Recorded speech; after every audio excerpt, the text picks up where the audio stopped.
warahmatullahi wabarakatuh.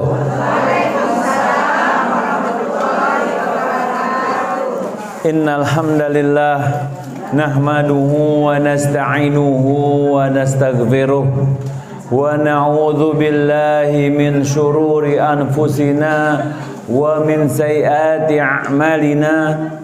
Man yahdihillahu fala mudhillalah wa man yudlilhu fala hadiyalah. Asyhadu an la ilaha illallah wahdahu la syarikalah wa asyhadu anna Muhammadan abduhu wa rasuluh. Qala Allah Ta'ala fi Qur'anil Karim, ya ayyuhalladzina amanu taqullaha haqqa tuqatih wa la tamutunna illa wa antum muslimun.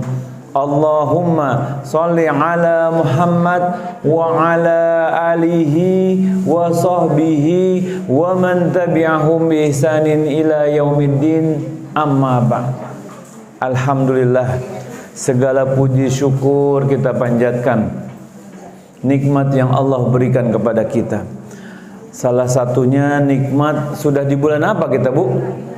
Rajab, Masya Allah. Nah, hari ini tanggal berapa, Bu? Ada yang tahu? Udah dibocorin tadi. 2. Insya Allah Ramadan berapa bulan lagi, Bu? 2 nggak sampai, kurang ya, 2 kurang ya, insya Allah. Nah, di bulan Rajab ini adalah bulan-bulan haram. Maksudnya bukan bulan yang diharamkan, bukan, tapi bulan di mana dimuliakan. Dimuliakan dengan apa? Tentu dengan ibadah-ibadah. Nah, ibadahnya harus sesuai tuntunan Rasulullah SAW.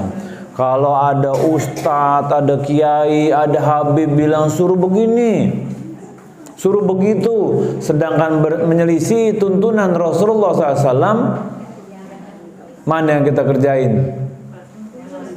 Ikut Rasul. Agama ini yang bawa Rasul, bukan nenek moyang kita. Nah, ada beberapa amalan-amalan yang bisa kita kerjakan. Yang pasti kita diperintahkan mengerjakan sebanyak-banyaknya amal soleh.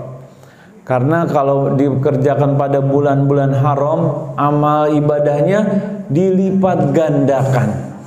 Tapi hati-hati, dikatakan di bulan ini juga jika seseorang melakukan maksiat, maksiatnya juga dilipat gandakan. Karena bulan Rajab, Sya'ban ini bulan kita persiapan mau nyambut Ramadan. Kalau Ramadan kita nggak pakai persiapan, rugi, Bu. 3 hari pertama masih tidur-tiduran, penyesuaian tak tidur. Kalau kita udah siap dari awal, dari Rajab, dari Sya'ban, udah sering biasa puasa, ya, puasa Ramadan hari pertama langsung gesit, nggak ada tidur-tiduran, takjil kok nggak datang-datang, takjil nggak datang-datang. Nah, tuntunan apa yang ada yang diajarkan oleh Rasulullah SAW? Tentu memperbanyak puasa. Tapi ketika seseorang meniatkan puasanya hanya di tanggal 1 nih, atau 7 hari ini, nah itu butuh dalil. Dan tidak ada dalil yang menentukan bahwa mesti 7 hari di bulan Rajab, atau di awal tanggal 1, atau sholat tobat, atau apa lagi? Apalagi biasanya amalan? Apa, Bu? Sholat tasbih, butuh dalil. Jika tidak dicontohkan oleh Rasulullah SAW, kita tidak mengerjakan. Agama ini mudah, tidak usah dipersulit dengan perkataan-perkataan orang yang tidak ada tuntunannya. Bahkan ada yang merayakan malam apa? 27? Iya, malam apa itu? Isra Mi'raj. Ada nggak kabar atau dalil atau hadis yang menyatakan Rasulullah SAW merayakan malam Isra Mi'raj? Ada nggak? Nggak ada. Kalau bagaimana? Malah, oh iya, ada yang malam Jumat terakhir katanya suruh sholat 100 rakaat. Itu bukan berarti gini loh, Bu, patokan seseorang dikatakan amalannya insya Allah diterima oleh Allah SWT bukan banyak-banyakan, tapi bagaimana kita mencocokkan ibadah kita dengan yang diajarkan Rasulullah SAW. Rugi nggak udah mengerjakan, katakanlah ada orang sholat 100 rakaat tapi tidak pernah ada contoh dari Rasulullah SAW, itu amalannya sia-sia. Walaupun niatnya baik, dapatnya cuma apa? Capek. Tat baru 52, tat masih 48 lagi kata dia. Ibu tahu Rasulullah SAW ketika sholat tarawih tidak mau keluar lagi, tahu nggak kenapa? Agar tidak memberatkan umatnya. Ini tuh sholat tarawih cuma berapa rakaat, ini lagi yang mau ada 100. Jadi ingat Bu ya, patokan ibadah kita, jika kita ingin ibadah kita diterima oleh Allah SWT, yang pertama ikhlas karena Allah SWT. Nih, insya Allah kalau ini banyak yang paham. Tapi yang nomor 2 kadang suka sulit. Yang kedua apa? Nah, insya Allah barakallahu fiik. Nah, mengikuti tuntunan Rasulullah SAW. Ini ada yang mengatakan nggak apa-apa Tat, kan baik Tat. Ada nggak yang bilang begitu? Banyak. Tat, kan di dalamnya ada sedekah, ada baca Quran, bikin acara-acara, di dalamnya ada itu. Walaupun ada itu semua, tapi tidak dicontohkan oleh Rasulullah SAW, tertolak, sia-sia. Jadi bisa dipahami ya. Dan bukan hanya bulan Rajab aja Bu, semua Bu. Dalam ibadah-ibadah yang lainnya. Kadang kalau mau Ramadan, makbaroh atau kuburan, rame nggak Bu? Rame. Macet malah. Apa katanya? Kenapa nyekar mesti hari-hari terakhir sebelum Ramadan? Hah? Nengokin. Ana tanya.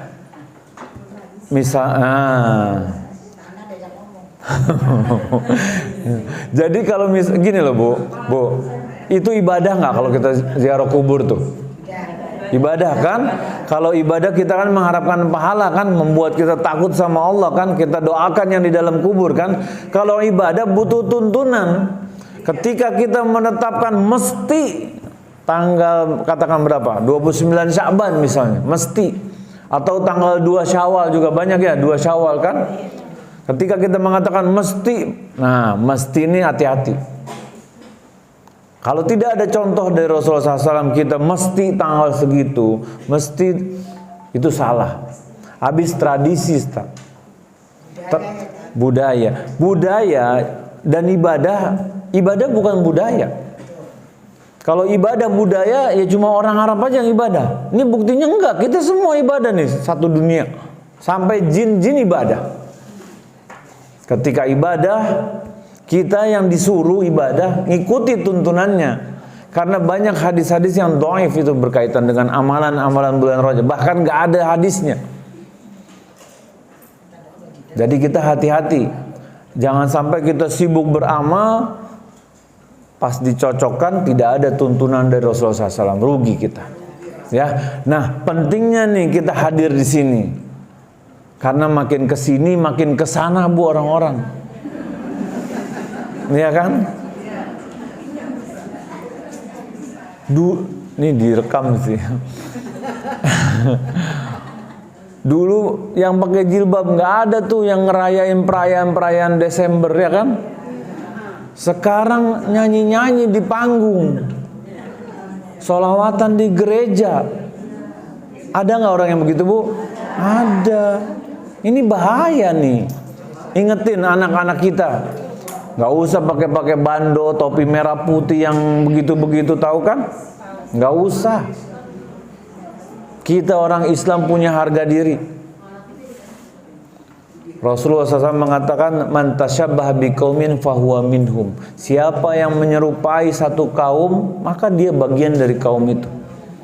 Jadi pegang erat-erat akidah kita. Ya. Dan pentingnya kita belajar nih sama-sama. Semoga Anda lihat, Masya Allah, banyak wajah-wajah lama. Semoga kalian dijadikan Allah Subhanahu Wa Taala orang-orang yang istiqomah, yang terus semangat belajar. Tapi ingat, ketika belajar untuk diamalkan ya, bukan cuma sekedar tahu-tahuan. Tahu misalnya ada puasa, ada sholat 100 rakaat, tidak ada tuntunannya dari Rasulullah SAW, nggak usah dikerjain udah, ya.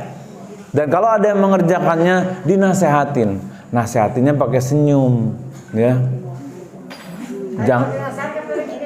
Jangan julid. Bu, niat baik, tapi kalau caranya baik, diterima nggak? Ada orang koruptor, niatnya mau haji satu keluarga, Bu. Korupsi dia. Niatnya baik nggak? Caranya? Boleh nggak? Nah, itu udah tahu. Yang Bu. Kalau guru yang Ana paham, kadang yang ngajak kiai, kadang pakaiannya lebih ustad daripada aneh. Pakai udang-udang, pakai baju yang panjang putih, ya. Habib. Ana juga Habib, enak aja ente. Suruh ngomong sini sama Ana kalau memang iya. Mau Habib ya, tapi kalau dia tanya sama dia, dalilnya mana? Rasulullah SAW ngajarin di mana? Hadisnya yang mana? Hadisnya sahih atau dhaif?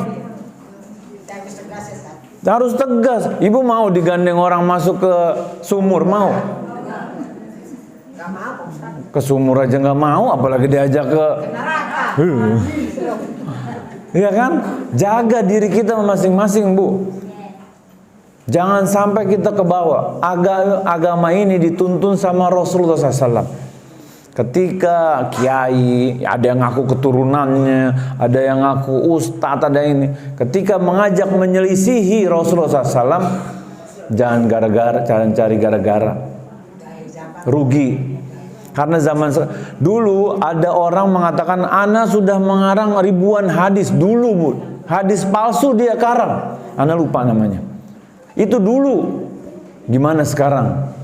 Udah juta-jutaan kali. Nah, tugas kita memilih tuh. Mana yang benar, mana yang salah. Alhamdulillah nih, udah ada tempat di sini. Bisa belajar sama teman-teman yang paham, yang tahu mana hadis yang sahih, mana hadis yang dhaif. Memang hadis dhaif bukan serta-merta ditolak semuanya, tapi ketika dia menyelisihi hadis yang sahih nggak boleh.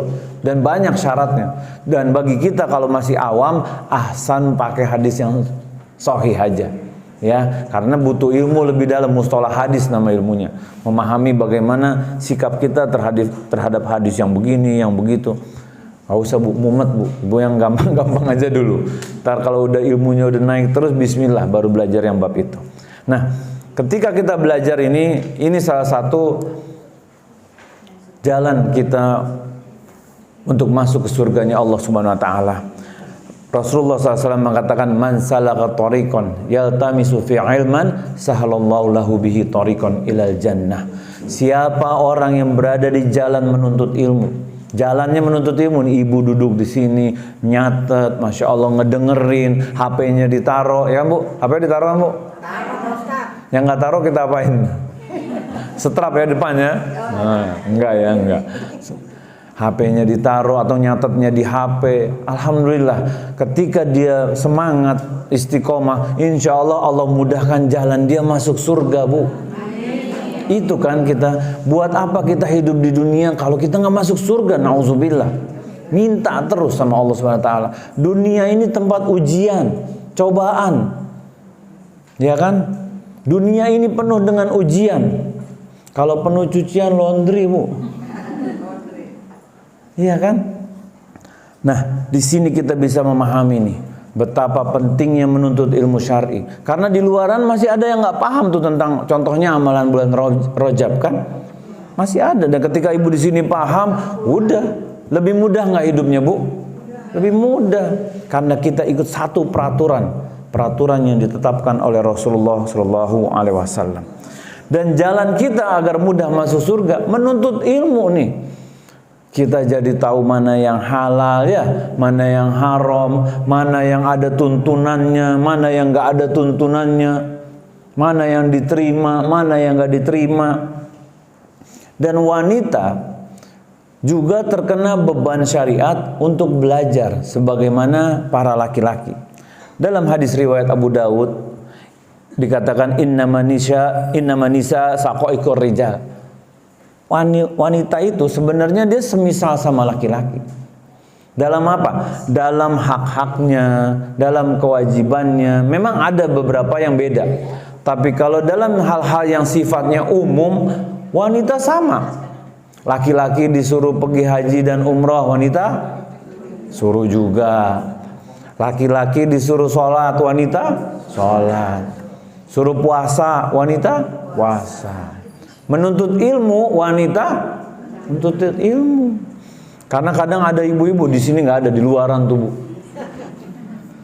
Biarin suami aja yang belajar, kita mah nggak usah belajar. Ntar di akhirat kita minta tanggung jawab sama dia. Nggak bisa begitu.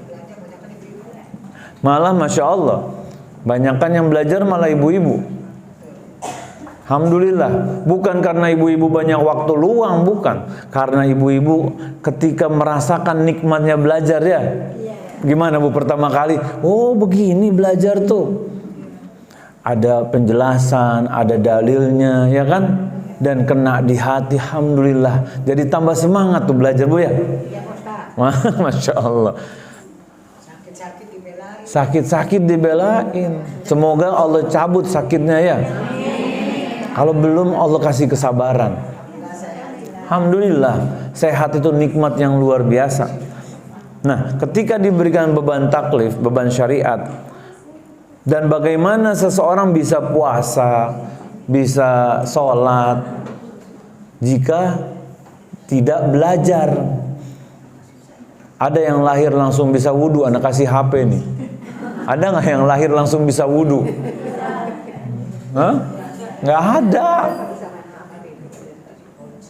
Ada yang lahir langsung bisa baca Quran? Nggak ada. Bahkan ayat pertama yang turun, Iqra, suruh baca. Ketika baca, ya kan, di ayat berikutnya menulis. Bagaimana pentingnya baca, menulis, mendengarkan, belajar ini, tahapan kita dalam belajar. Apalagi Alhamdulillah zaman sekarang ada lampu, ada AC, HP. Zaman dulu Bu, siapa yang masih ngalamin lampu minyak, Petromax? Oh banyak, Masya Allah. Anda kalau di anak-anak Gen Z, apaan tuh Ustaz Petromax? Petralite tahu kita katanya. Petromax nggak tahu. Itu semprongnya kobong ya Bu ya. Nah iya, hidungnya hitam semua tuh kan. Masya Allah. Belum kalau mati, belum batuk-batuknya, belum nyalainnya. Belum ada yang ngerasain nyelup tinta nggak tuh pakai nulis pakai tinta? Enggak ya? Ada juga masih. Masya Allah. Masya Allah, Masya Allah. Masya Allah, Masya Allah. Lebih berat zaman dulu kan? Zaman sekarang udah mudah Bu. Duduk. Nah, seharusnya ketika makin muda, seharusnya orang makin pintar, makin semangat belajar ya kan? Seharusnya. Tapi kita lihat realitanya, nggak mudah. Belum lagi HP ya Bu ya. Itu yang jualan sampai tengah malam jualan. Iya. Sampai ke Jengkang dia, ada yang jualan sampai ke Jengkang dia. Sampai jam 1. Lagian ada juga sih yang nontonin ya kan? Semangat dia.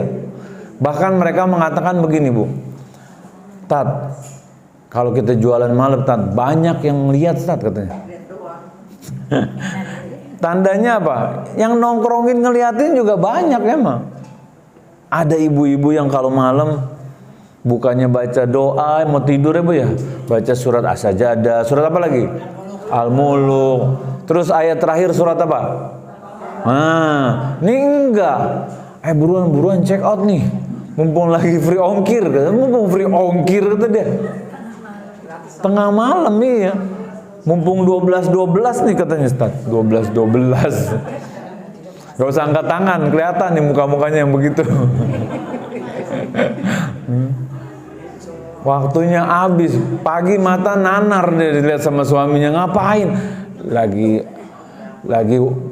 war, beat war ini Ustaz, kita nyari yang pre-love, barang second pre-love.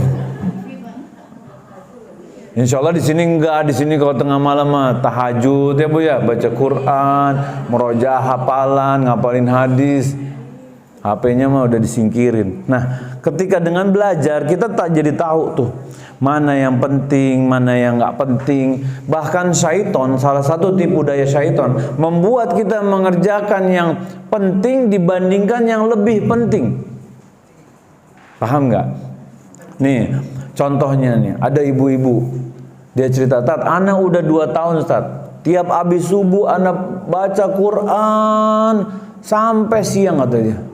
Ibu ada suami? Ada. Nah, anak mulai nanya nih, suami kerja. Ya udah 2 tahun dia nggak sarapan Ustaz, kata dia. Masya Allah. 2 tahun nggak sarapan. Dia nggak mau geser. Suaminya, ya udahlah, Bu, jangan Bu. Mana yang lebih, memang baca Quran penting. Ya, tapi kan waktunya bisa diatur seharusnya kan. Siapin sarapan dulu, suaminya pamitan baru. Ini sayur asam udah diangkat belum nih? Udah ya. Jangan sampai nggak masak. Kajian, ya nggak ada masakan hari ini, katanya libur dulu. Nggak boleh. Ngaji penting, bakti sama suami juga penting. Nah, dan zaman sekarang kita harus paham bahwa wanita diperangi, Bu. Ini satu hal yang penting bagi para wanita untuk menuntut ilmu. Kita hidup di zaman para wanita nih, berusaha dirusak, diperangi dengan peperangan yang gak pernah sepanjang sejarah dari zaman dulu, gak pernah. Melalui jalan yang macam-macam, dari depan, dari belakang. Tujuannya apa?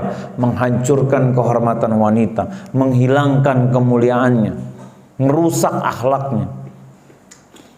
Ada nggak yang ngerasa, Bu? Ada nggak yang merasa ada perbuatan-perbuatan seperti itu? Ah, enggak Ustaz, kita mah gini-gini aja, alhamdulillah. Dan ternyata orang orientalis atau liberalis ya, orang-orang barat ini mereka mengatakan, jika engkau mau menghancurkan sebuah bangsa, menghancurkan satu generasi, satu masyarakat, satu umat, hancurkanlah wanitanya. Wanitanya dihancurkan. Dan itu yang sedang mereka kerjakan saat ini, Bu.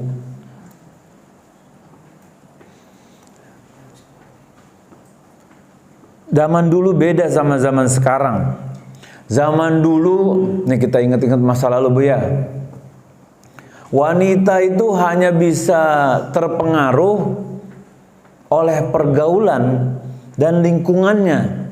Contoh, ada tetangga janda pindah, bandel orangnya misalnya. Terus ada yang suka main ke rumah dia. Gak berapa lama yang suka main ke rumah dia niru, berubah tuh akhlaknya. Pakai lipstick sampai sini, alisnya nyambung. Terwarnai dia, nggak sadar, ya kan, ikut-ikutan.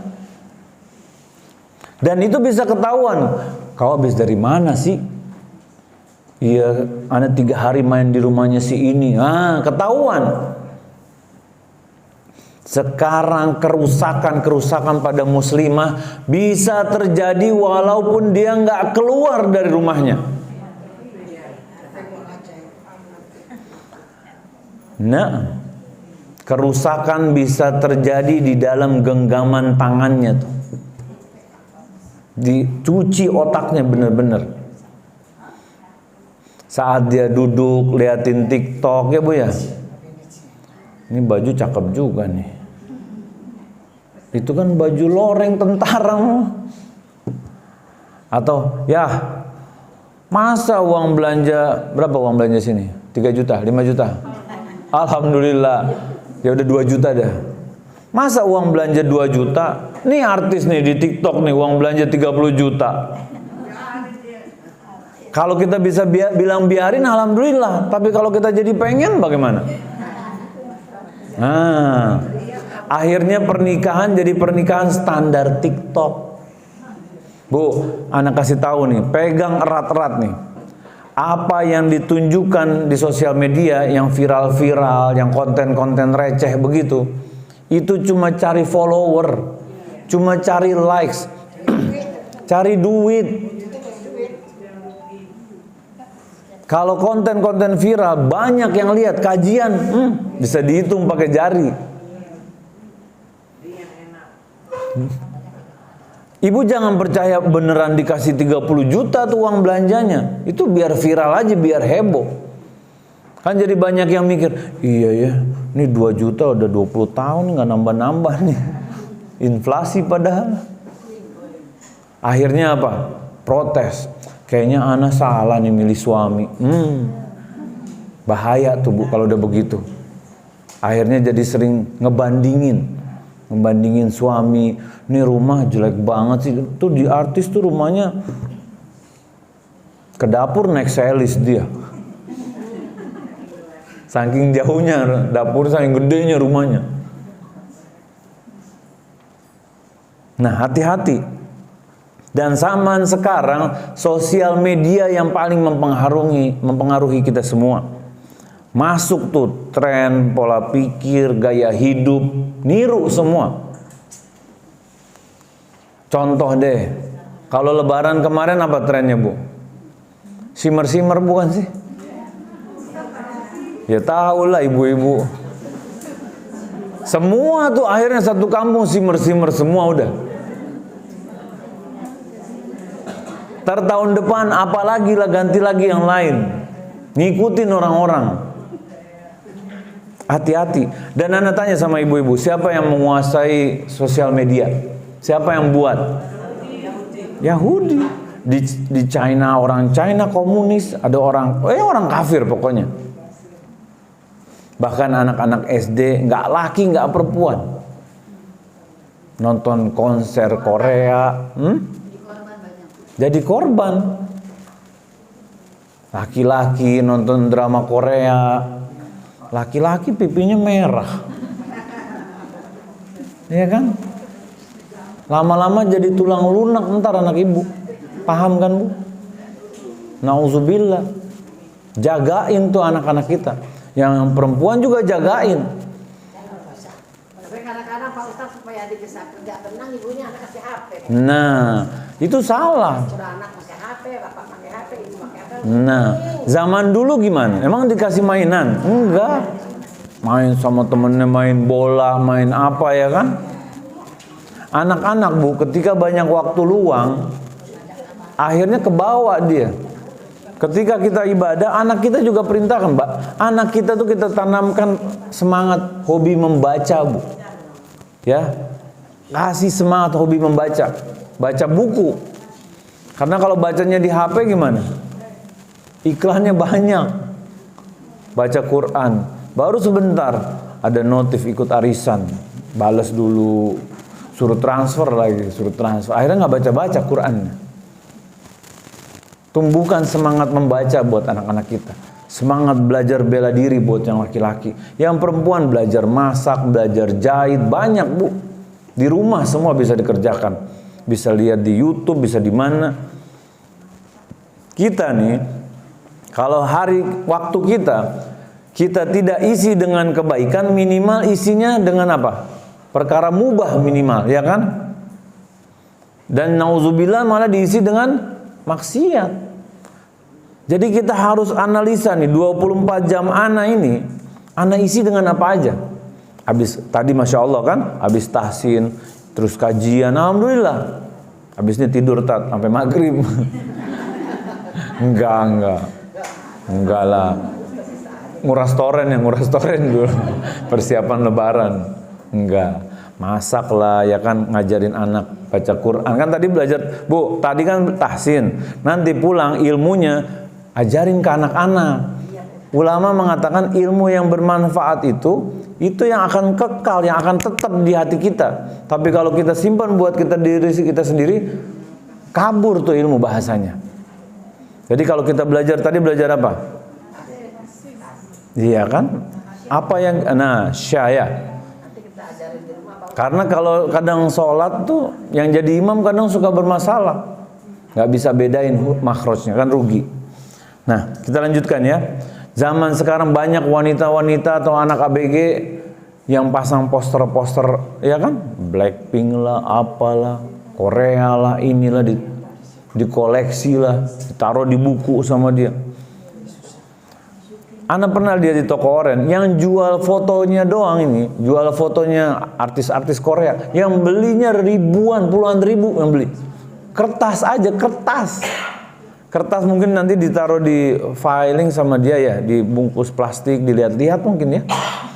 Yang beli ribuan.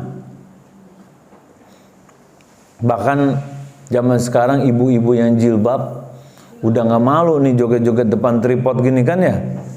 Joget-joget buat apa? TikTok. Kadang malah yang ngelihat yang malu ya. Ini ibunya siapa ya Allah? Nenek-nenek, bener. Jamaah baik, subhanallah. Itulah kadang jamaah hali dikit ya hanu dia udah jadi selebgram aja. Itulah. Hilang rasa malu yang harusnya dimiliki oleh seorang wanita. Iya kan? Lalu bagaimana kalau wanita nggak belajar? Bagaimana membentengi diri dari peperangan itu? Udah Ustaz, kita jalanin aja lah. Bagaimana dia mampu menghadapi para orang-orang liberalis, orientalis barat ini yang mau menghancurkan bangsa? Kenapa wanita yang ditargetkan? Karena madrasatul ula. Karena ibu adalah pengajar pertama atau yang utama. Karena seorang ayah cari uang, belajar ya kan, nanti baru pulang. Sedangkan anak-anak kalau kita bicara dari kecil itu, bahkan nggak usah bicara ketika sudah lahir bu. Bagaimana perilaku ibunya ketika hamil ya? Pengaruh nggak sama anaknya?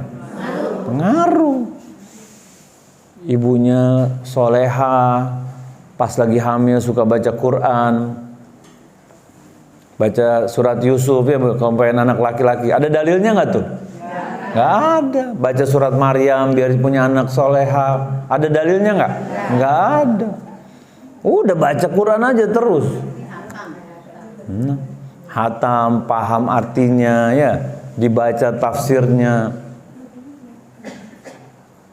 Itu baca Yasin tiap sore tuh Pak Ustaz, katanya baca Yasin itu kan baca Pak Ustaz. Aku pertanyaannya nanti Ustaz dari Iya nanti. Pokoknya kalau nggak ada dalilnya, nggak ada tuntunannya, nggak usah dikerjain, ya. Dan amalan-amalan itu macam-macam. Jangan sampai kita terbawa. Dan ketika seorang ibu menjadi pendidik utama, pertama nih, ya kan, anak-anak kita juga terpengaruh sama dia. Kalau ibunya soleha, insya Allah anak-anaknya terdidik dia dengan agama. Tahu mana yang baik, mana yang bukan. Lalu bagaimana dia bisa mendidik generasi umat Islam di masa depan kalau dia nggak punya ilmu? Dia nggak tahu mana yang salah, mana yang benar. Padahal anak-anak lakinya akan jadi kepala keluarga. Anak-anak perempuannya akan jadi istrinya seseorang. Dan kadang gini loh bu, kalau orang tuanya nggak belajar, cuma modal dikasih tahu ini tradisi, ini budaya, itu turun juga tuh ya kan? Ya habis gimana, kakek kita udah ngerjain, nenek ngerjain, abah ngerjain, umi ngerjain, ya kita ngerjain. Nggak tahu dalilnya apa, karena kita nggak belajar. Dan rugi bu, di sisa-sisa umur kita nih, orang-orang yang pernah muda ya bu ya. Pernah muda aja, jangan tua ya. Kalau kita nggak isi dengan amalan-amalan yang cocok, mencocoki yang diajarkan oleh Rasulullah SAW. Karena dalam haji wada Rasulullah SAW mengatakan al-yauma akmaltu lakum dinakum. Pada hari ini telah kusempurnakan agama, kata Allah SWT. Ketika ayat ini turun, tandanya agama udah sempurna. Nggak usah ditambah, nggak usah dikurang. Kalau ada yang tidak ada contohnya dari Rasulullah SAW, udah nggak usah dikerjain.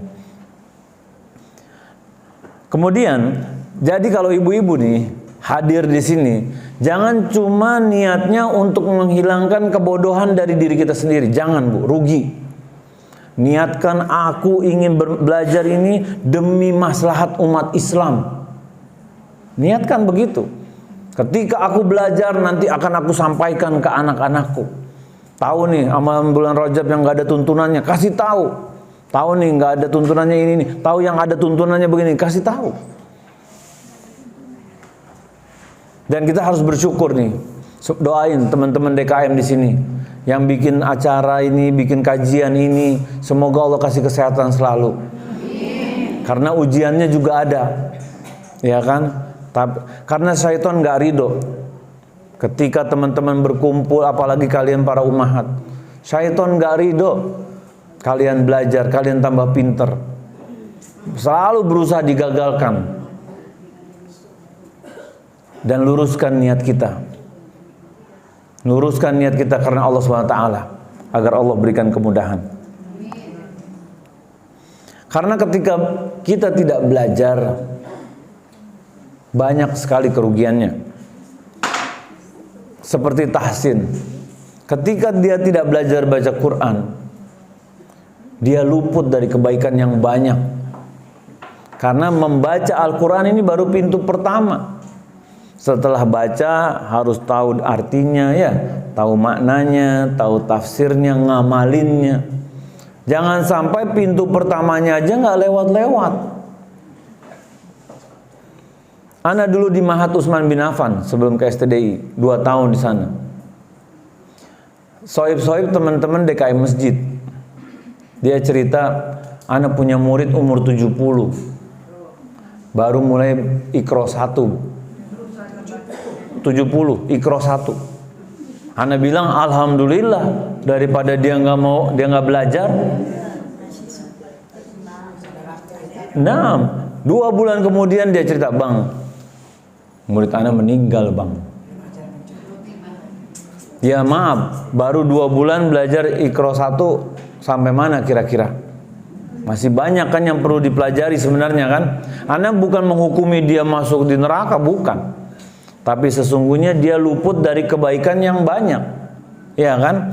Hadis yang diriwayatkan dari Rasulullah SAW, an Ibnu Mas'udin radhiyallahu anhu, qala Rasulullah SAW, man qara'a harfan min kitabillah falahu hasanah. Siapa yang membaca 1 huruf dari kitabullah, dari Al-Quran, maka dia dapat 1 kebaikan.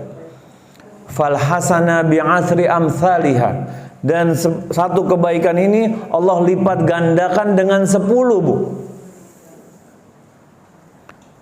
Jadi 1 huruf kalau kita baca Quran dapat 10 kebaikan. Kemudian Rasulullah SAW mengatakan, la aqul alif lam mim harfun. Aku tidak mengatakan alif lam mim itu 1 huruf. Lakin alifun harfun, lamun harfun, mimun harfun. Jadi alif lam mim berapa huruf? 3. Kebaikannya berarti 30. Wah, jago dagang semua ini. Pinter banget ngitungnya. 30. Bu, kalau kita baca Quran sehari 1 halaman aja. 1 halaman berapa baris? Ada yang tahu nggak? Yang standar aja, angkat tangan nih, ada hadiahnya nih. Hah? Yang belakang dulu 15. Nah, hadiah nanti aja habis kajian diambil. Dulu yang belakang, nanti Bu jawab lagi. 15 baris yang standar. 1 baris itu kurang lebih 40 huruf. Berarti berapa huruf 1 halaman? 15 kali 40, 600. 600 huruf ya. Berarti kebaikannya kali 10 berarti 6.000. Itu baru 1 halaman, Bu. Kalau ada 1 orang baca 1 halaman aja. 1 halaman berapa menit? Nggak sampai 1 menit. Nyampe lah, Bu. Anggap aja 5 menit lah. Anggap aja 5 menit lah. Ya kan? Sebentar kan? Kalau cuma satu halaman dia baca, 1 tahun tiap hari dia baca, Bu. Itu sekitar 3 juta kebaikan kurang lebih. 2 juta kurang lebih, 2.200.000 kalau nggak salah. Itu kalau 1 tahun. Bagaimana kalau dia baca dari semenjak dia balik sampai dia wafat, katakan umur 75. 60 tahun dia baca Quran. Setiap hari nggak pernah dilepas. Cuma 1 halaman, Ibu. Jomplang nggak jumlah kebaikannya sama orang yang nggak pernah baca Quran sama sekali, atau bacanya pernah tapi nggak tahu kapan? Beda nggak kebaikannya? Beda. Dan itu kita baru paham ketika kita belajar hadis ini. Bagaimana kalau ada orang yang baca sehari berapa? 3 lembar, setengah juz, 1 juz, 4 juz. Akan beda sekali sama orang yang jarang baca Quran, Bu. Dan kita perlu nih amalan-amalan ini, yang semoga Allah Subhanahu wa taala ridho, ini menjadikan wasilah kita, memperberat timbangan amal soleh kita ketika kita ditimbang. Tentu kita minta kepada Allah Subhanahu wa taala agar kita bisa masuk surga tanpa hisab. Tapi jika kita tetap ditimbang, kita kan perlu amalan-amalan yang besar ganjarannya. Dan kita baru sadar kalau kita belajar begini. Karena ketika sudah mulai tidak muda, merasa banyak tanggung jawab, Bu, ya. Apalagi rata-rata ibu-ibu zaman sekarang kalau udah tua MC jadinya, ya. Ngomong cucu, iya. Anaknya kerja, istrinya kerja, cucu datang tiap pagi jam berapa, Bu? Hah? Jam 7. Jam 7 udah dianterin. Dijemputnya jam 5. Coba itu. Ibu-ibu yang mau ngaji, mau baca Quran, mau datang ke kajian, jadi ngomongin cucu. Mana tuh bocah ya? Tadi barasan di sini katanya. Mana pampers, nggak tahu lagi gimana cara makainya, ya.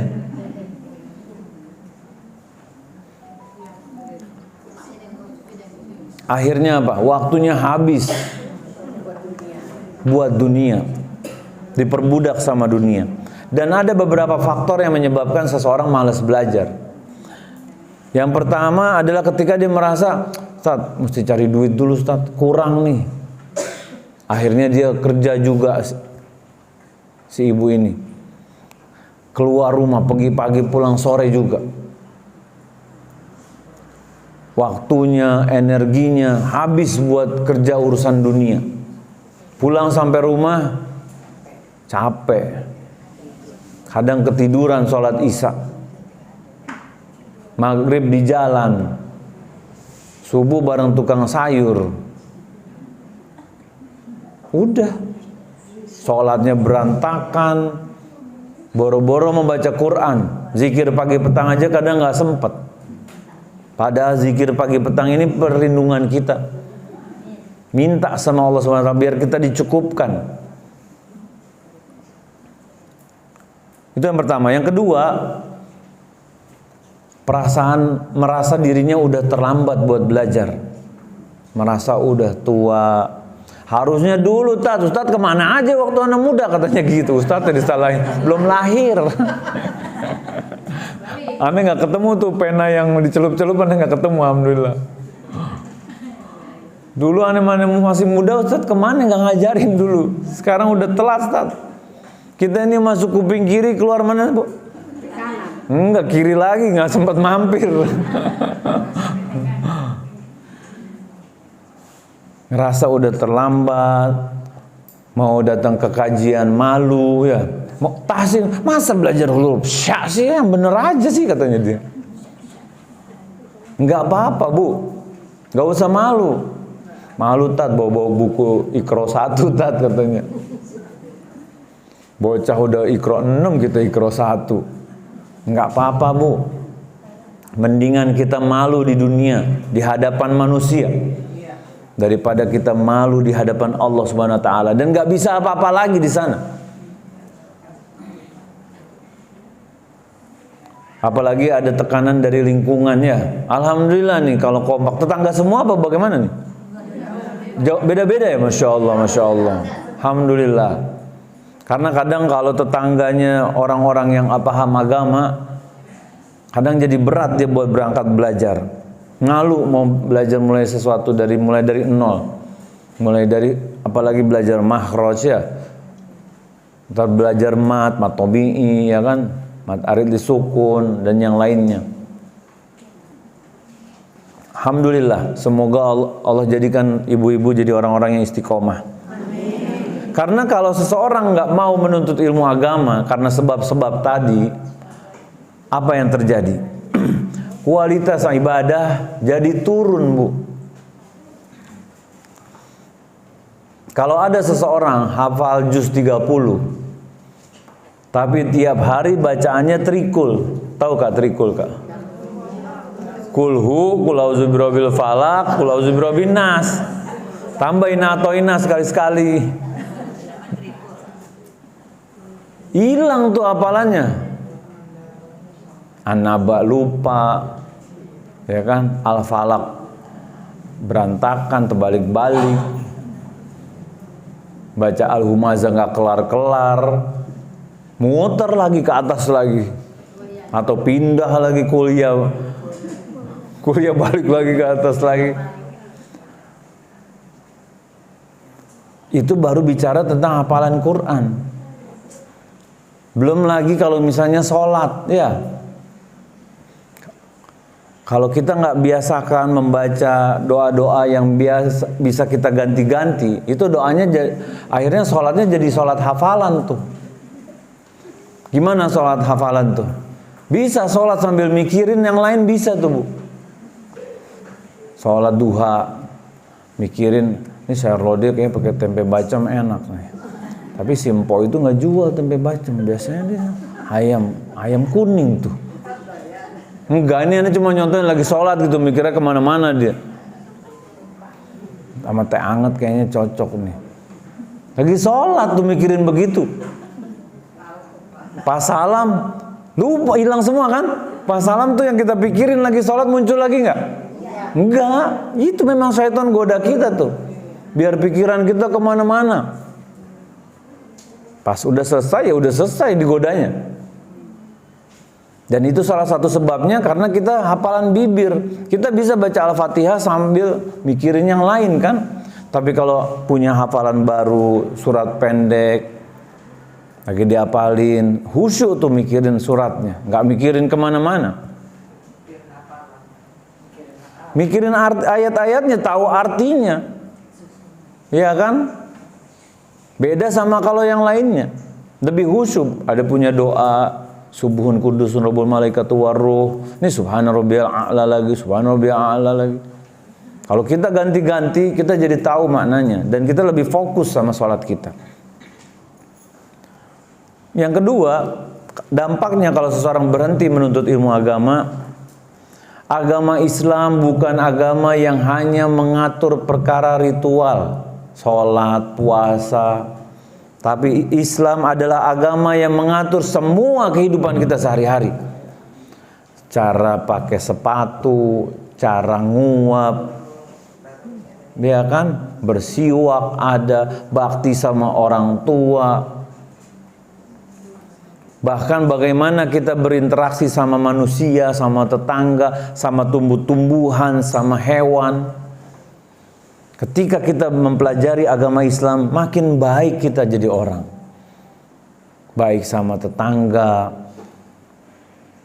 Ini enggak, kadang ngaji tapi nyinyir ya. Galak sama orang, enggak boleh. Kita ngaji itu harus makin baik sama orang.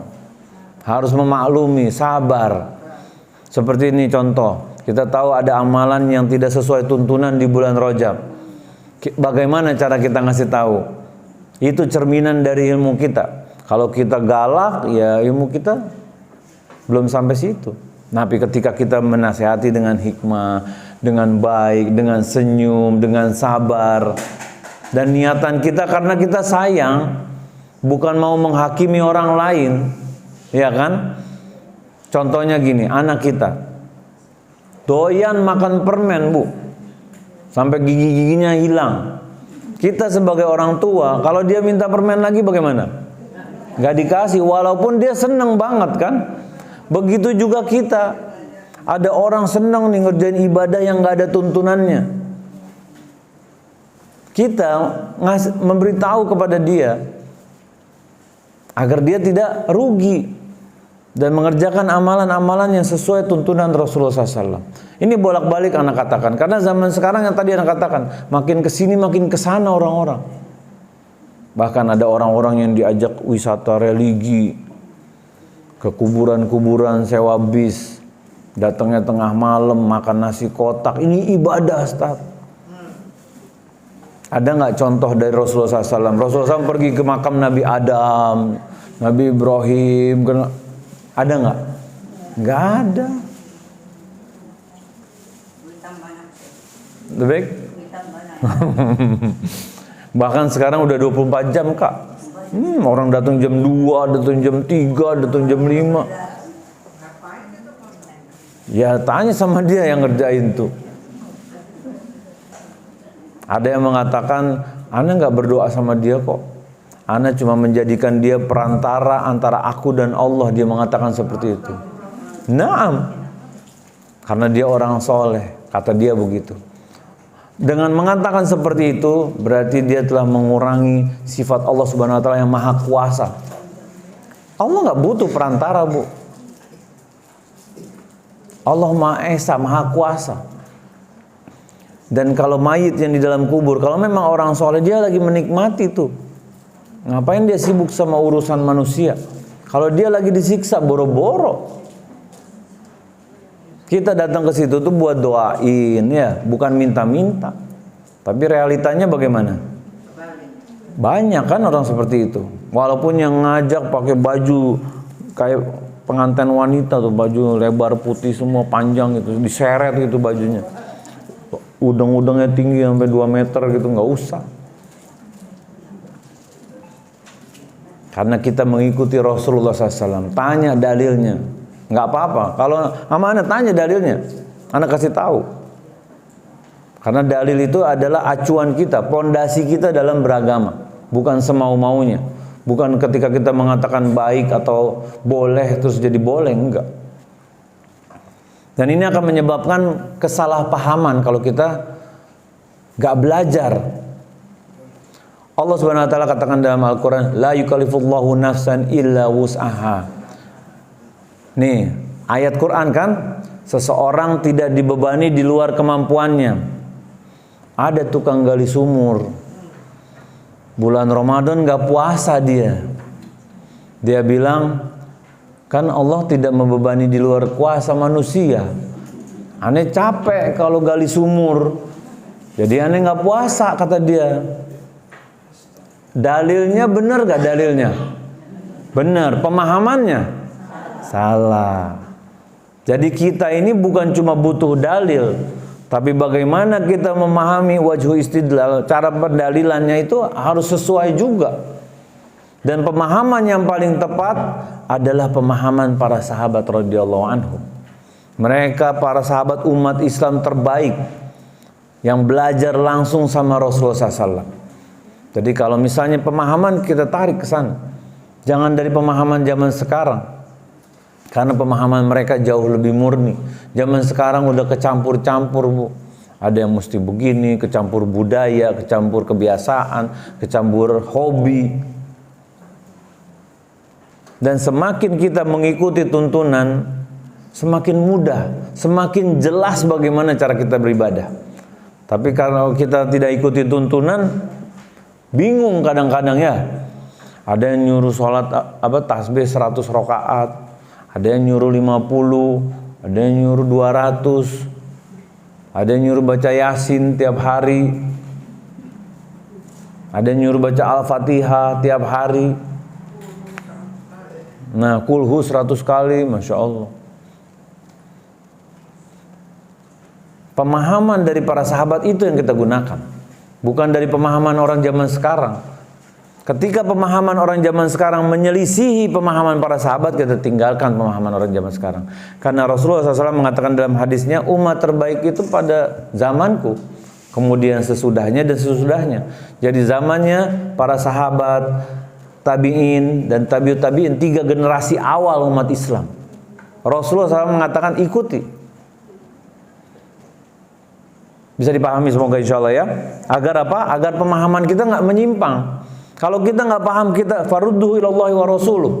Jika kita berbeda-beda pendapat, ada yang mengatakan itu kan kata ustaz, kata yang ini boleh, ada yang... Kita kembalikan lagi bagaimana perkataan Rasulullah SAW. Itu patokan kita. Bukannya kata itu kan ustaz maunya gitu, anak maunya begini, ya terserah anak gitu. Enggak. Ketika kita berbeda pendapat dalam masalah ibadah, balikkan lagi kepada Allah SWT dan Rasulnya. Kemudian kalau seseorang nggak mau belajar agama, imannya luntur, Bu. Karena akidah Ahlussunnah wal Jamaah, al-imanu yazidu wa yanqus. Akidah Ahlussunnah wal Jamaah, iman itu bertambah dan berkurang. Bukan iman tuh tetap dan bakalan masuk surga, bukan. Naik turun. Yazidu bit ta'ah, bertambah dengan ketakwaan. Ketika lagi duduk di sini, ya Bu ya, berasa nggak iman bertambah gitu? Insya Allah berasa kan? Tapi coba kalau lagi ngomongin orang, lagi gibahin orang, turun tuh.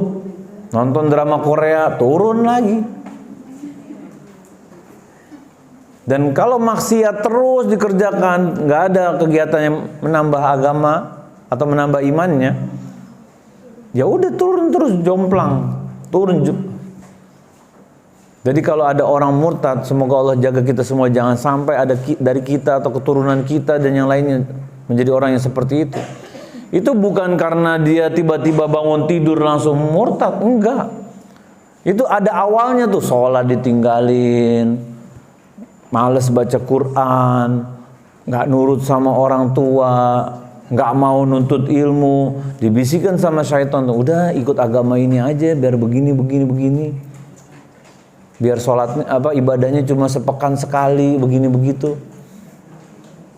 Akhirnya syaitan goda pas lagi tidurnya mimpi murtad dia, nauzubillah. Itu yang terjadi sama para manusia. Jadi kalau kita belajar, ini menambahkan ketakwaan kita. Dan kalau kita nggak mau belajar agama, tidak ada keteladanan di dalam rumah tangga kita. Ketika seorang istri nggak mau belajar agama, seorang suami nggak mau belajar agama, anaknya kira-kira mau nggak suruh belajar agama? Nggak mau. Yang bapaknya Nabi Nuh, ya, dapat wahyu dari Allah, Nabi Nuh nih, Rasul bapaknya. Anaknya Ya'am diajak naik di perahu, mau nggak? Nggak mau. Dia mengatakan, ana di bukit sini aja, airnya nggak sampai sini kok. Ini bapaknya orang soleh nih, anaknya nggak menurut. Bagaimana kalau kita nggak mau belajar agama, tambah hanyut semua. Jadi keluarga yang bingung. Akhirnya apa? Ibadah ini diikutin, ibadahnya. Dan dia tidak tahu lagi mana yang benar dan mana yang salah. Lalu bagaimana Ustaz? Apakah benar-benar harus nuntut ilmu aja gitu, nggak usah kerja, nggak usah masak, nggak usah bakti sama orang tua? Enggak. Tetap bisa digabungkan. Bahkan kalau misalnya ikhlas nih, kan pasti lebih sulit. Sambil belajar gini, nanti harus masak lagi nih, tetap bakti. Kalau dia ikhlas karena Allah SWT, ganjarannya bisa lebih besar, insya Allah. Karena apa? Karena para ulama ada satu kaidah, al-jam'u bainal masalih aula minat tarji ahadihima. Menggabungkan dua kebaikan itu jauh lebih baik dibandingkan memilih salah satu. Ya kan? Kalau kita mikir, bisa nih masak nih sampai zuhur, ntar suami pulang istirahat bisa makan. Tapi kalau kita pikir, wah bisa nih masak yang cepat aja, habis itu kajian, habis itu tetap ada makanannya, kajiannya dapat. Itu jauh lebih baik dibandingkan cuma pilih salah satu. Jadi kita hidup itu antara keputusan-keputusan. Dan keputusan itu, setiap keputusan kita timbang. Ini ada kebaikannya nggak? Ini ada mudorotnya nggak? Ini kebaikannya buat akhiratku kah? Ini kebaikannya buat duniaku kah? Atau ini isinya mudorot semua? Kalau misalnya isinya kebaikan, bismillah Bu, kerjakan. Seperti datang ke kajian begini. Kadang syaitan bisikin kan, udahlah bulan depan juga ada lagi. Ini akhir tahun gini enaknya healing nih katanya. Banyak kan orang yang lagi pada healing sekarang kan? Tapi jangan merasa ujub. Ini karena Allah sayang sama kita. Allah tetapkan kita buat tetap hadir di sini, buat belajar. Karena orang-orang zaman sekarang, kita ada tanya jawab kah? Jam berapa kita tanya jawab? Ya, sedikit lagi ya. Karena gini, karena zuhurnya 14 menit lagi insya Allah. Sedikit lagi. Kadang orang untuk perkara dunia ya Bu ya, untuk naik jabatan, untuk buat kue yang paling enak, dia tuh semangat belajar. Padahal ilmu itu cuma buat di dunia. Ada yang jago bikin nasi uduk. Memang di akhirat masih mau bikin nasi uduk? Enggak kan? Enggak, cuma di dunia tuh. Sedangkan kita belajar agama nih, ini modal kita untuk beramal. Modal kita untuk masuk surganya Allah Subhanahu wa taala. Yang akan abadi selama-lamanya jika kita niatkan karena Allah. Dan belajar zaman dulu lebih berat. Ketika belajar zaman sekarang lebih mudah, harusnya kita lebih semangat. Jabir bin Abdullah radhiyallahu anhu mau belajar satu hadis jalan kaki Bu, sebulan Bu. Jalan kaki. Naik unta. Dan kita bicara bukan mendung-mendung begini nih, padang pasir nih Bu. Seperti depan oven tuh kita tuh kalau padang pasir. Semangat. Kita udah duduk, ada senderannya, pakai AC, ada lampu, snack, malah merem. Baru bangun, mau tidur lagi. Tidur ntar aja di kuburan Bu, tidur lama tuh di kuburan. Di dunia nih tempat kita beramal nih ya, isi kebaikan.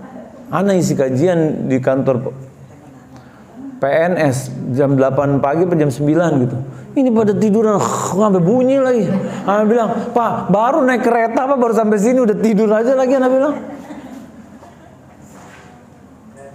syaitan nggak ridho tuh kita belajar.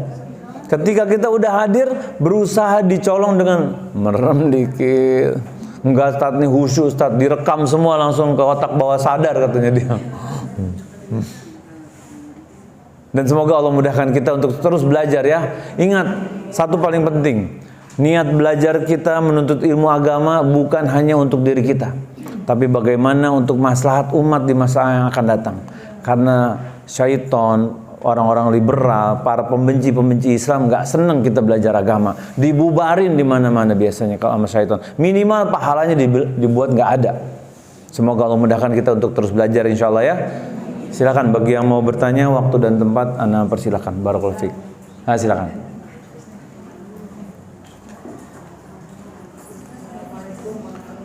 Waalaikumsalam warahmatullahi wabarakatuh. Ada mic kah? Apa nggak ada ya? Nggak apa-apa deh.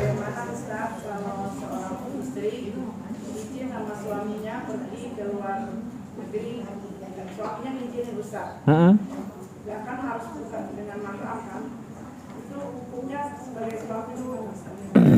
Safar kemana ini dia? Pergi ke luar negeri kemana?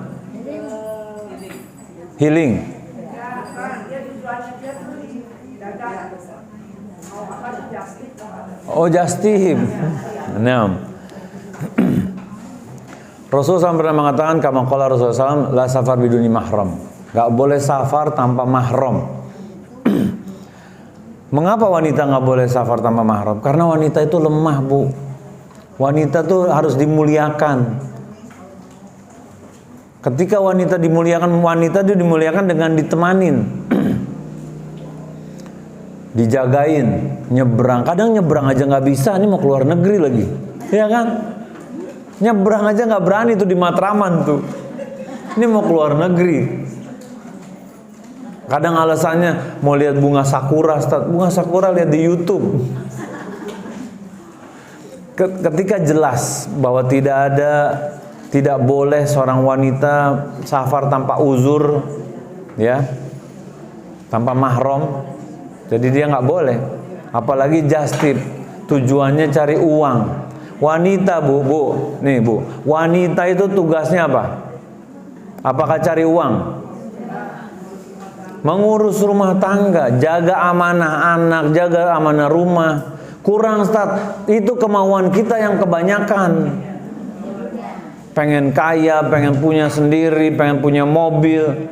Kalau cuma buat makan, buat hidup cukup insya Allah. Tapi kalau kita kebanyakan mau, gak bakal ada ujungnya. Jadi kalau misalnya seorang wanita sampai bekerja, suaminya kemana? Sudah dicukupin, berarti memang syahwatnya aja itu yang nggak bisa ngerem. Suaminya dosa juga membiarkan, walaupun jadi gini loh, suami mengizinkan, tapi syariat tidak mengizinkan. Masa hukum makhluk yang kita pakai? Hukum Allah yang kita pakai. Dosa, suaminya ikut kecipratan dosa juga. Kecuali darurat misalnya ya. Misalnya semua dia harus ke sana karena keluarganya nggak ada semua atau gimana kita nggak tahu. Lain kalau darurat. Kalau darurat kita di hutan nggak ada makanan, makan babi aja masih boleh. Kalau darurat. Tapi kalau just tip bukan darurat. Karena tujuannya dunia. Ya. Ditemenin sama suaminya, suaminya ikut. Mau just tip sama-sama terserah. Ya kan? Kan kalau just tip kan beli barang, suaminya bisa ikut, bisa ngangkatin belanjaannya, ininya. Jangan sampai ini terjadi pada keluarga kita. Silakan, ada yang mau bertanya lagi? Ya, Ibu. Misalnya seorang itu setiap hari itu baca Al-Quran. Nah. Sampai katanya itu mesti khatam 1 bulan, tapi tidak tahu artinya, apakah mendapat pahalanya? Nah. Jadi begini, kalau dapat pahala sesuai hadis tadi, dapat pahala, kebaikan. Tapi sebenarnya Al-Quran itu bukan cuma buat dibaca.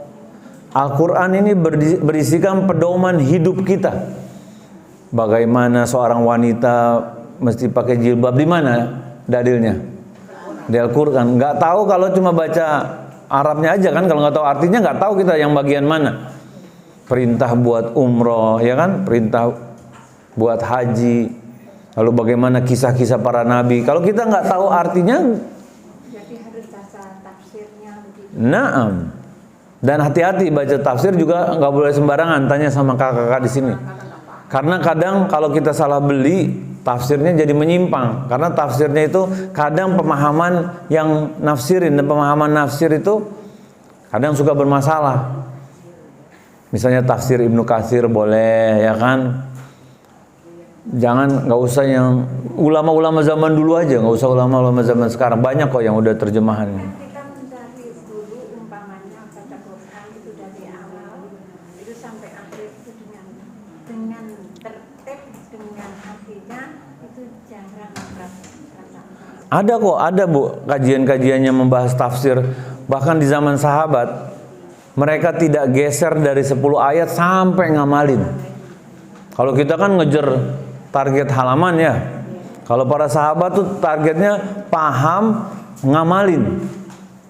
Karena kalau cuma sekedar baca dapat pahala memang, tapi pahalanya nggak sebanyak kalau kita paham dan ngamalin, jauh lebih besar. Karena Al-Quran Allah berikan kepada kita untuk kita pahami dan kita amalkan.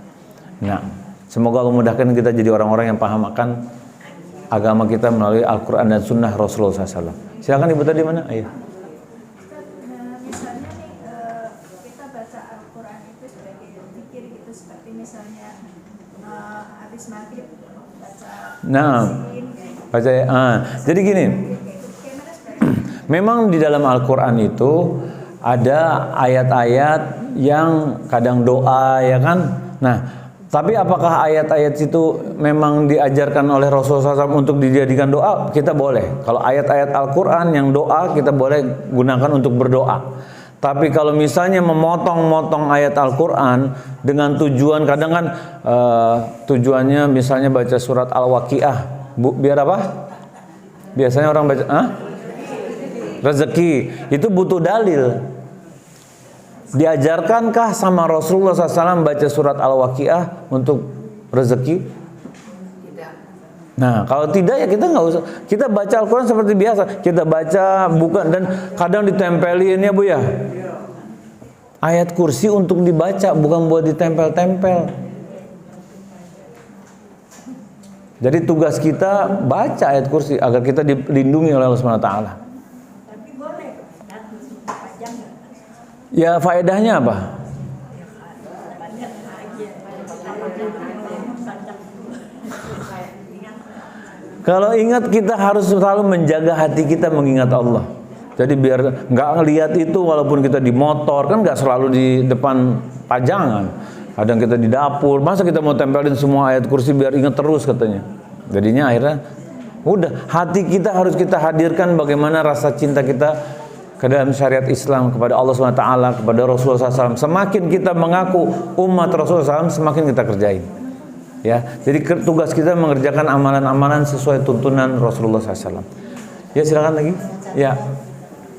Ya.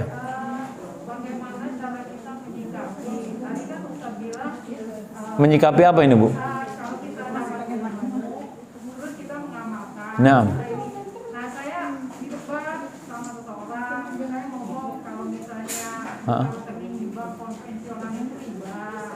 Terus Nah. kalau riba itu berdosa. Nah. Dia malah marah-marah Ustaz. Nah. Saya ngomongin soal itu. Nah, paham.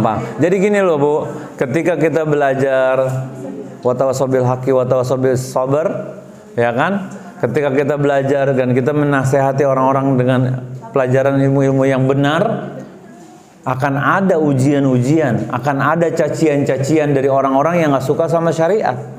Dan kita di situ tugas kita bersabar, bukannya kita debat lagi. Kita sampaikan dengan hikmah. Kita terus dia terjadi perdebat, misalnya malam jadi berdebat, akhirnya kita tinggalkan aja. Kita berdebat, tinggalkan perdebatan, karena Rasulullah SAW memerintahkan kita untuk meninggalkan perdebatan. Jadi tugas kita menyampaikan, dia nggak terima ya sudah. Tapi menyampaikannya juga dengan baik ya, jangan galak, jangan, dengan akhlak yang baik. Karena kadang kita nyampein itu karena kita ingin menjatuhi seseorang, kadang-kadang begitu. Lihat ada perempuan nggak pakai jilbab misalnya, rambut kemana-mana, dosa tahu. Akhirnya jadi sensitif, ya. Kalau mau caranya beliin jilbab, ya kan, nih hadiah buat kamu nih. Kayaknya kamu lebih cantik deh kalau pakai jilbab ini. Kalau begitu kira-kira mau nggak dia nerima? Mau, dibeliin. Ini bukan malah dihakimi orang lain, ya kan? Gitu. Harus dicarilah cara yang terbaik. Ya. Waalaikumsalam warahmatullahi wabarakatuh. Ustaz, sama saya tadinya rajin ya ngaji, sekarang punya cucu jadi MC. Terus dia MC. Saya iklan nih kak, baca iklan. Saya malu masih baca iklan katanya. Ada nggak buku iklan? Terus saya nawarin diri. Saya mau deh ngajarin, saya bilang gitu. Emangnya sih masih iklan satu aja lama gitu pada kamu. Itu gimana? Saya menawarkan diri gitu. Ya kalau ibu mau ngajarin, ibu harus punya ilmunya. Kalau ibu belum, kalau ibu tahu punya ilmunya, ibu diuji dulu sama gurunya ibu. Kalau memang kira-kira gurunya ibu bilang ibu bisa jadi pengajar walaupun ikro 1 misalnya makhraj doang misalnya, ya sudah ibu boleh, tapi cuma sampai bab situ. Ibu jangan terusin ke sana karena ibu harus diuji lagi untuk bisa ngajarinnya ke yang lain. Walaupun niatan baik ibu itu masya Allah. Naam. Nah. Yang mau kuliah, akhirnya alhamdulillah dia di Bandung tes lulus, sekarang udah kuliah dia. Alhamdulillah. Ya, Pak Ustaz, alhamdulillah itu bermanfaat. Alhamdulillah. Nah. Kalau saya bodoh, jadi bisa ini bisa. Alhamdulillah. Dan itu yang harusnya memang kita berusaha kerjakan. Kita fattaqullaha mastata'tum. Kita bertakwa semampunya. 70 tahun, 60 tahun. Jadi nggak pernah mau hidup hatam gitu. Alhamdulillah, ya udah hatam. Alhamdulillah. Jangan ngaji lagi tuh Pak Ustaz. Berusaha jadi orang-orang yang bermanfaat buat agama kita. Apa yang kita lakukan buat agama kita? Tanya sama diri kita, apa manfaat kita buat agama kita? Silakan. Di dalam bulan Rajab ini katanya lebih harus bukan ya, Memperbanyak. Nah, saya habis subuh 70 kali, habis pagi 70 kali. Barangkali yang ada dari ini. Nah, amalan suruh baca Rabbik firli wa tub alayya, ya kan? Nah, ini 70 kali sebelum subuh. Nggak ada tuntunannya. Nggak ada. Tapi baca boleh. Jadi gini, kita diperintahkan banyak istighfar, banyak bertobat kepada Allah. Tapi ketika kita, jadi gini ya Bu ya, ini anak kasih kaidah umum ya. Dalam berzikir ada amalan, ada lafaz, ada jumlah, ya, ada urutan. Nih lihat dulu nih. Kalau misalnya lafaznya memang dari Rasulullah SAW boleh. Tapi kalau nentuin jumlahnya, harus jumlahnya ada contoh dari Rasulullah SAW. Kalau jumlahnya nggak ada, kita nggak boleh. Nah, kalau lafaznya nggak ada, jumlahnya nggak ada, hati-hati. Itu bisa jadi amalan-amalan yang nggak ada contohnya. Kalau kita suruh istighfar sehari berapa kali minimal? 100, ada yang mengatakan 70, ya kan? Ya sudah, tugas kita istighfar, kalau ada jumlahnya kita begitu, ikut jumlah. Kalau misalnya, kalau kita diperintahkan istighfar kan sebanyak-banyaknya, ya mau dilebihin boleh, itu kan minimal. Kalau minimal kan batas bawah. Tapi kalau kita menentukan, ana istighfar mesti 200 setiap hari, ini nggak boleh, karena nggak ada contoh dari Rasulullah SAW 200. Rasulullah SAW cuma bilang minimal 200, minimal 100, atau minimal 70. Kan zikir pagi petang 100 Ustaz. Iya, itu kan contoh aja. Berarti kan kalau 100 lebih dari, ya Bu. Ya silakan Ibu. Ya.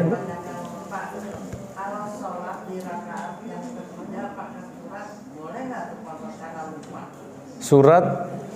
Jadi gini, kalau sholat atau puasa selama lupa, ya nggak sengaja, diperbolehkan, ya. Enggak usah. Apa? Karena lupa kan Ibu kan. Tapi itu baca surat apa tadi? Surat pendek maksudnya? Di rakaat ketiga. Ya harusnya kan Al-Fatihah aja. Amannya Ibu sujud sahwi deh. Amannya sujud sahwi. Ya, amannya sujud sahwi. Karena memang tidak ada tuntunannya di rakaat ketiga dan keempat membaca surat pendek. Amannya sujud sahwi. Pokoknya kalau kita lupa dan terus kita, jadi gini Bu, sujud sahwi itu kalau kita lupa terus kita ingatnya pas lagi sholat, sujud sahwinya sebelum salam, ya. Tapi kalau kita ingatnya sesudah sholat, sujud sahwinya setelah salam. Nah, amannya sujud sahwi, afwan. Nah, itu ya yang bisa disampaikan pada pertemuan kali ini. Semoga bermanfaat dan semoga ibu-ibu menjadi orang-orang yang terus semangat menuntut ilmu dan Allah jadikan calon-calon penghuni surga insyaallah ya. Wa sallallahu ala nabiyina Muhammadin wa ala alihi wa sahbihi ajmain walhamdulillahirabbil alamin. Kita tutup dengan doa kafaratul majlis. Subhanakallahumma wa bihamdika. Assalamualaikum warahmatullahi wabarakatuh.